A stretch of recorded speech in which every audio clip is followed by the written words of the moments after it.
Okay, so we have got we're starting on day 2.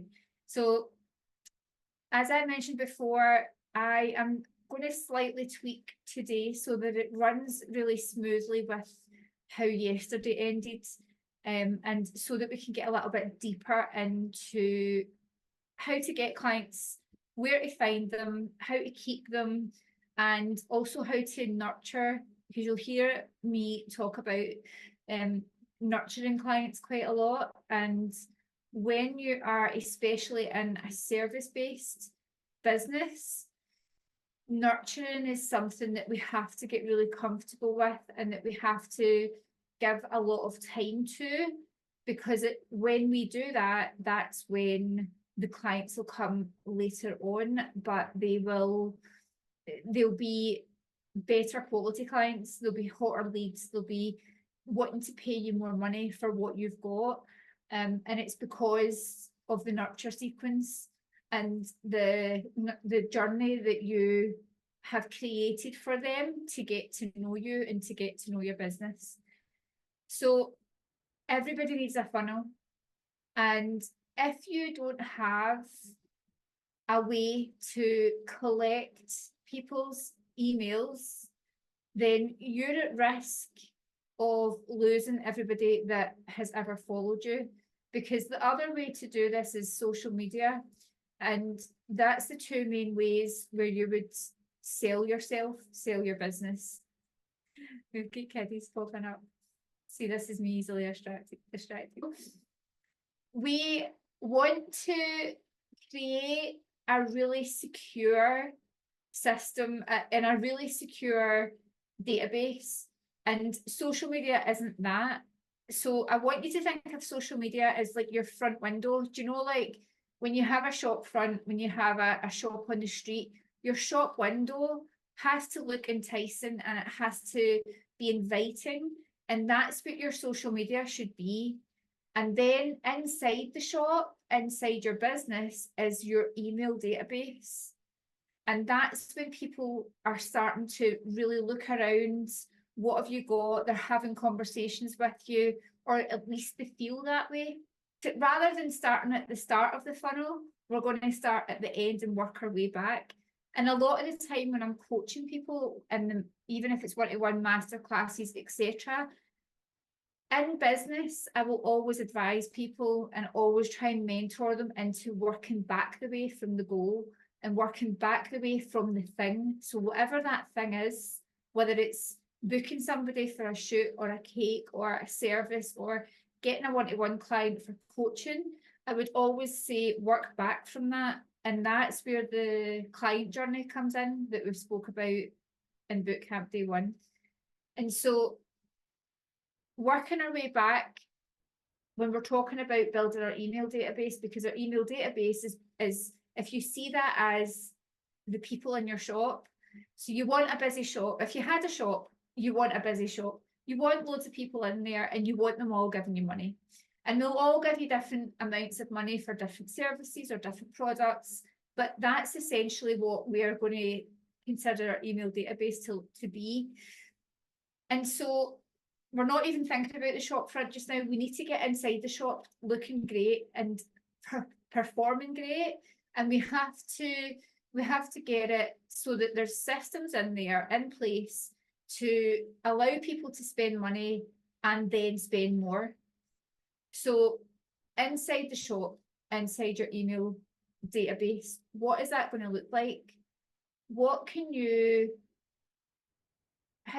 nurture your clients through emails?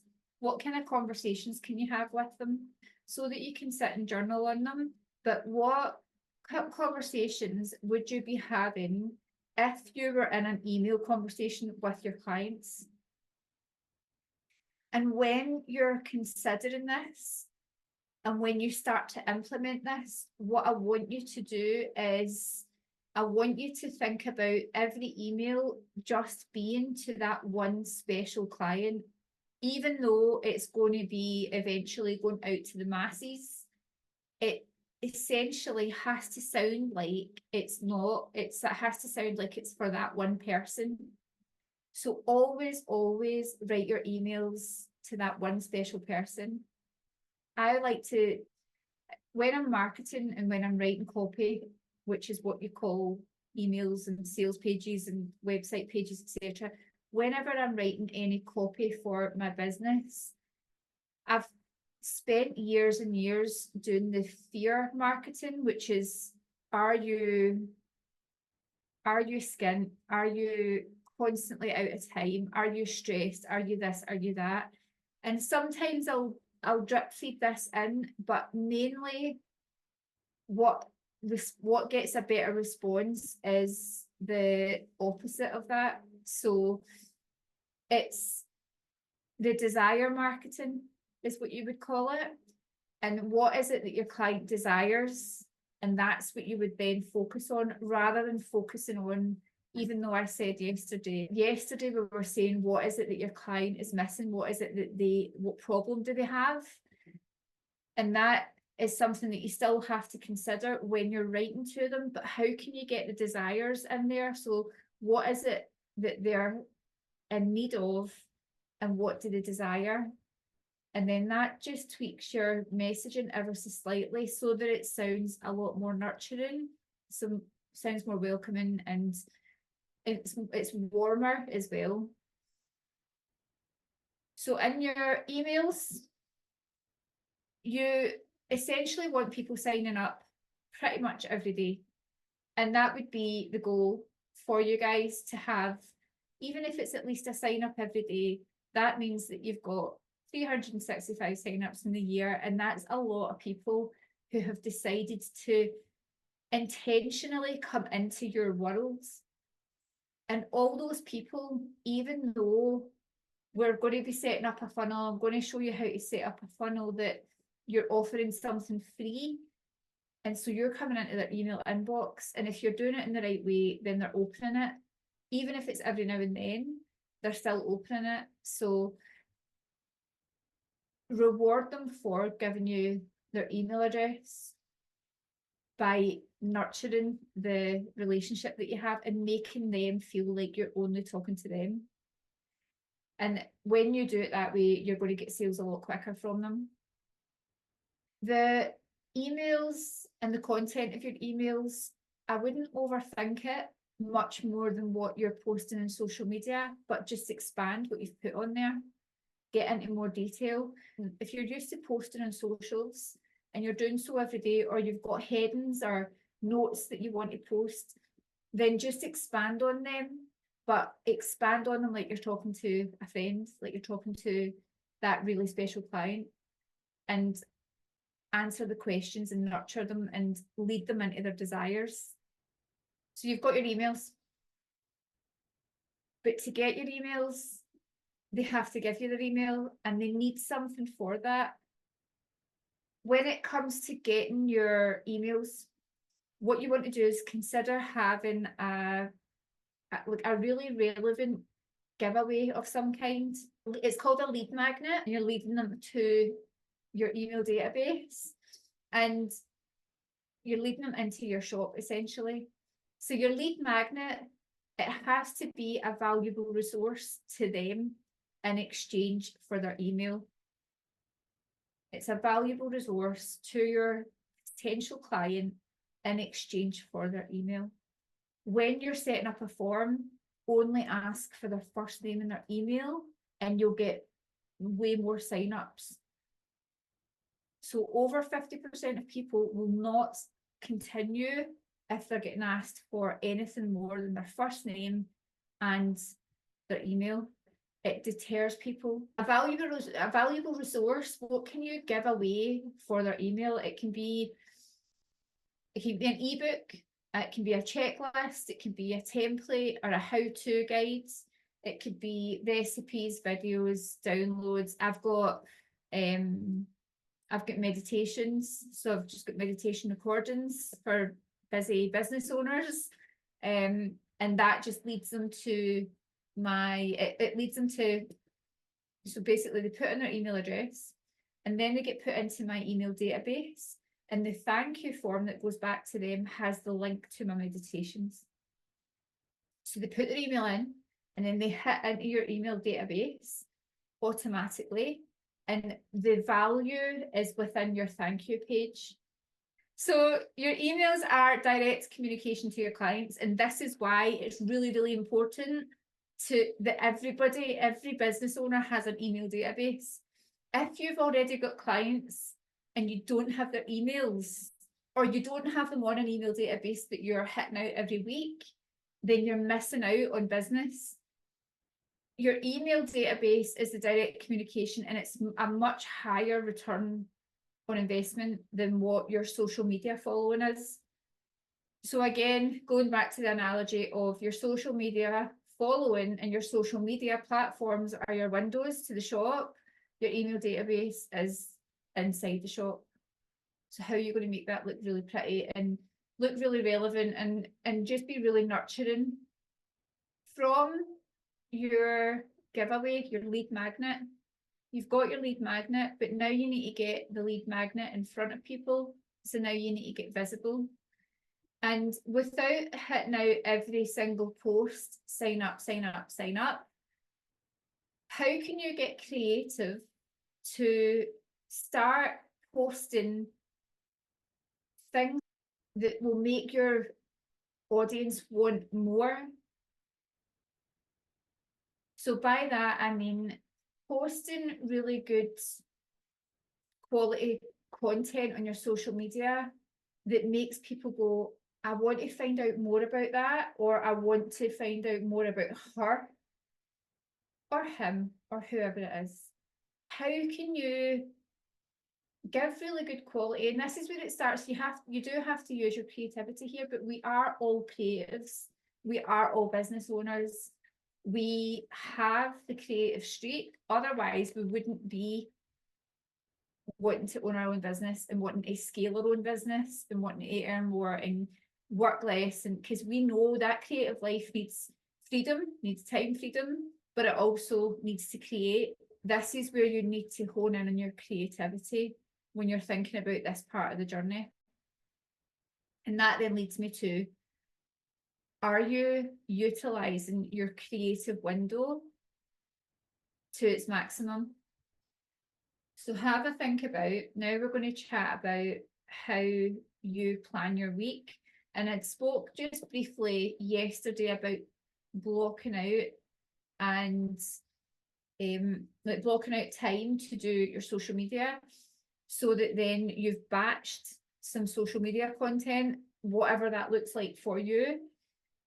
So you also have to block out and batch your creative time. And I call it my creative window, and it's always in the morning for me. So this is going to depend on your chronotype. And I don't know if you know about chronotypes, but it's usually, it's a little bit about your personality and about when you're at your best throughout the day. So are you a night owl? Are you morning person? Or do you get like a flurry of creativity throughout the midday? I've yet to meet somebody that has got a flurry of creativity midday. It usually tends to be morning or evening. And you'll know yourself because you'll feel at your best.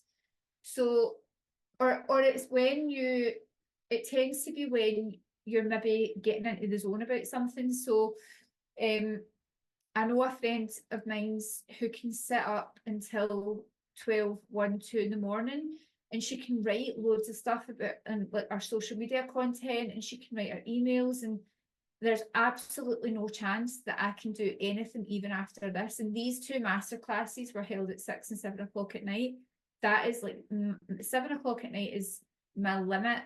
And Cassandra had messaged me earlier to say she couldn't make it today, and I actually messaged her back, and I was like, I'm surprised that I even gave it a 7 o'clock. I don't know why I did it, because it's definitely not my most creative time. So I really, really, really need to prepare for it. So it takes a lot of work, but we want to make that work. We want to make our life easier. So to do so, you need to pick your creative window for the right things. And by that, I mean, don't be checking your emails. Like, and if you're a morning person, the worst thing that you can do is open up your email inbox. If you're a morning person, the best thing that you can do is sit and write content in emails and sit and plan out what you're going to do this week. because you need that energy for that creation. Because then the rest of it, if it's all written down for you, even if you're writing out the headings of your emails and your content that week, but you decide that you're going to maybe do it in another day, hone in on that creativity, because it goes at around about 90 minutes. It starts to dwindle. After 2 hours, it's almost gone, and you're really having to use a lot of brain energy to keep going. Work for 90 minutes a day on your business, not in your business. But it tends to be creating funnels, it tends to be getting emails, it tends to be creating social media. So can you spend 90 minutes 4 times a week? Doesn't matter what day it is, but I want you to block it out for the rest of June. When we promise ourselves things, and we've all done it, we've all promised ourselves that we're going to get up early, or we're going to go that run, or do that gym session, and we've all been there when we've went, fuck it, I'm not doing it. And then we've all felt let down by ourselves, and your body, your mind, your spirit, it starts to lose trust in you. So you start to lose trust in you when you say that you're going to do some things and then you don't do them. And then that becomes a real space for you to be torn, and it becomes more difficult for you to find the discipline to do the things that you said that you were going to do. And so when I say discipline, I don't mean the kind of discipline that gets you up at 5 a.m. every morning and like you've done more than most people do in a day by 7 a.m. That used to be me. But what I'm doing is I'm allowing for the flow of life, but I'm also promising myself. So rather than discipline, I'm promising myself now.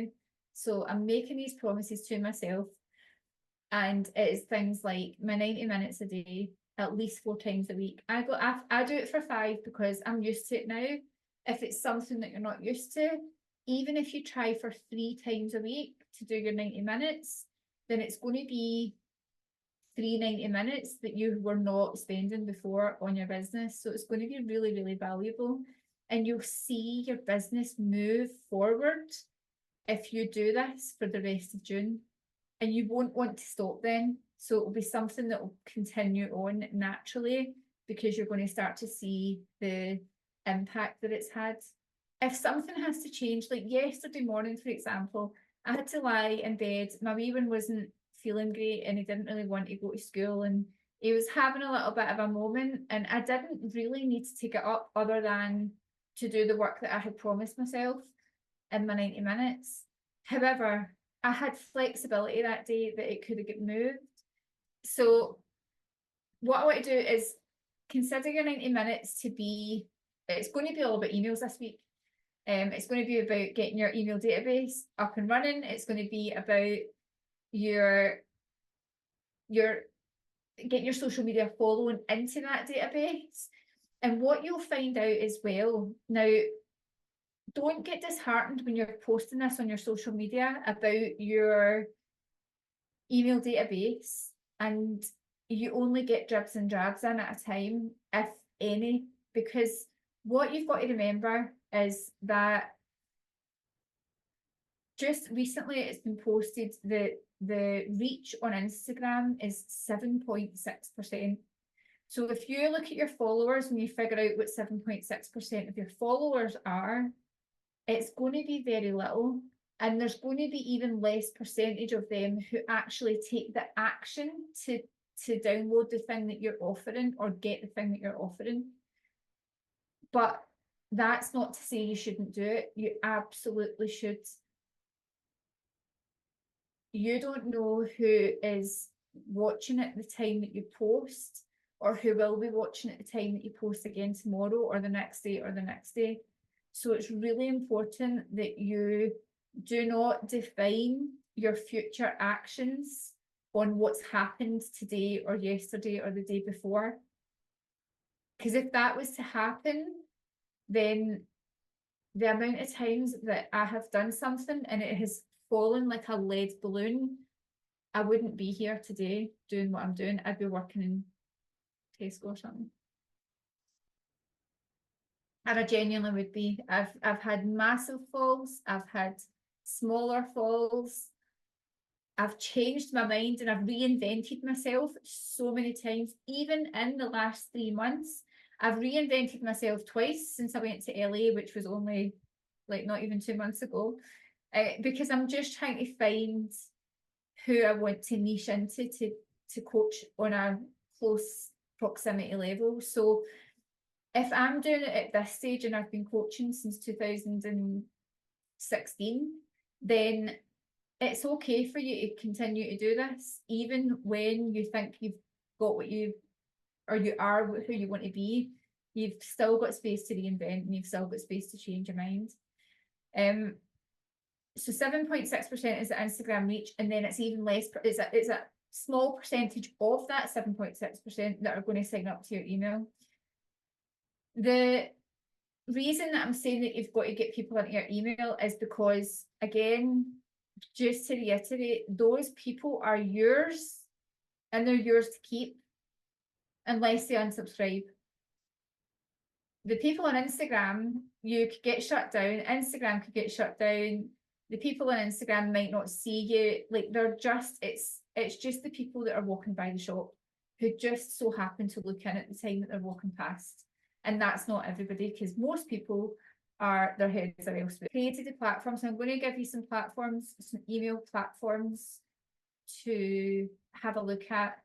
And when you are having a look, just remember, and it's got to kind of feel right for you. The ones that I'm giving you are pretty easy to work and manage yourself. However, some of them can be a little bit, when you're talking about landing pages and you're trying to create them, it can get a little bit more technical. However, every single one of them has a really good support system.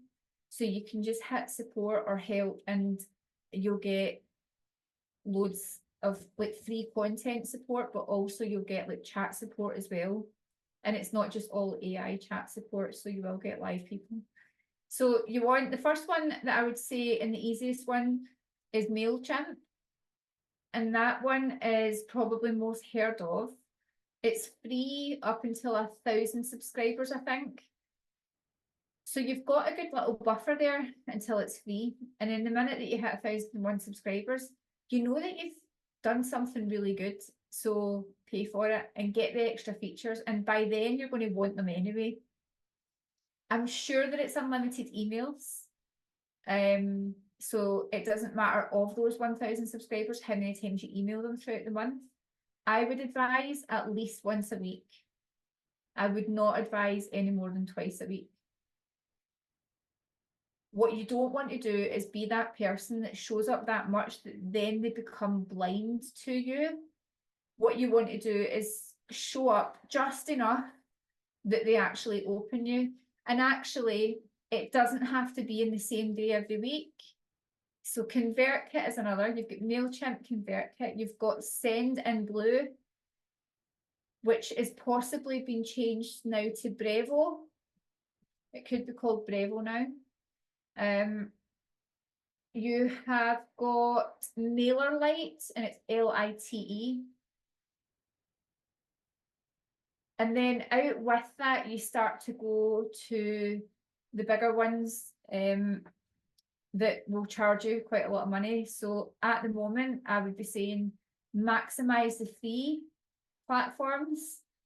And then even if you want to switch over at some point later on, you can take your client database with you. And this is the beauty of emails, because you can take your client database with you as long as they've agreed that they want to subscribe to your emails. And that's it. That's what you've got. You've got their permission. And then you would look at the bigger kind of CRM systems. But in all honesty, I don't think you need them. I don't think that anyone really needs them until you are a multi-functioning and entrepreneur that has lots of services. and maybe has a team that's working for you that can start to really work that CRM system for you. We've got a few of the email databases for you to go through, and I would say think about your lead magnets and think really carefully about them, but don't think too much about them, because remember, they should be easy enough for you to prepare so that you can then just quickly change it if it's not working. But give it time. So give it a good month. So if you're creating something and it doesn't work in the first week, just keep going with it for a few weeks. And it just means that then you know that you've given it everything. And always remember as well that when you're posting on social media, think about those really low numbers, right? It's the 7.6%. That doesn't mean to say that you're not going to get out there to people who are not followers. A lot of my posts are the other way around, that a tiny amount, a tiny percentage of my followers see it. And then it's thousands of people that are not followers that see it. And that's fine by me, because people will click the link without following you. People will click into the links that are on your page.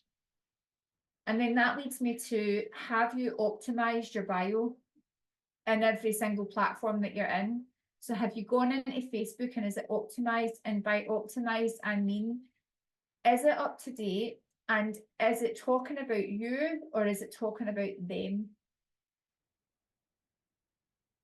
And if it's talking about you, is it in a way that would resonate with them? A lot of people will be like, I'm this and I'm that, and this is what I offer. However, how does that sound compared with, I help women who are struggling with their business and their time to get more time to spend with their kids and earn more money? Like, it just sounds a bit better when you can integrate that into meaning something about them. So optimize your bio and make sure that your links are everywhere. And if you are looking for something for multiple links that's easy enough, then I would say Linktree is the best one. And it's definitely worth getting like the premium option of Linktree, because it's not that much money, and it means that you can check how many people have clicked on every single individual link. So you can get all the analytics in that as well. There's also link in bio. So the two of them work quite similar. And that's really good on Instagram and on Facebook as your website link, because if you have a website, but you also have a download that's elsewhere, and you also want to send them maybe to your Instagram from the Facebook, etc., then all of these links can be in your link in bio, and also your email sign up, get your free XYZ. And you could even A/B split test get your freebie and just a simple sign up to my emails.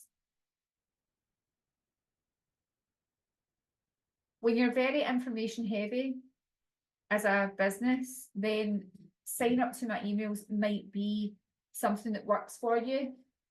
But when you are offering them something, like a service or a product or something in exchange of money, like a wax, like a cake, like a photography shoot, it's probably going to be that they want something from you first rather than just a sign up, because people won't really know what you've got to say, or won't, not to sound bad, but they won't really give a shit about what you've got to say unless they've been getting nurtured through your social media, and they're like, right, okay, I want to know more, I want to know more, I want to know more.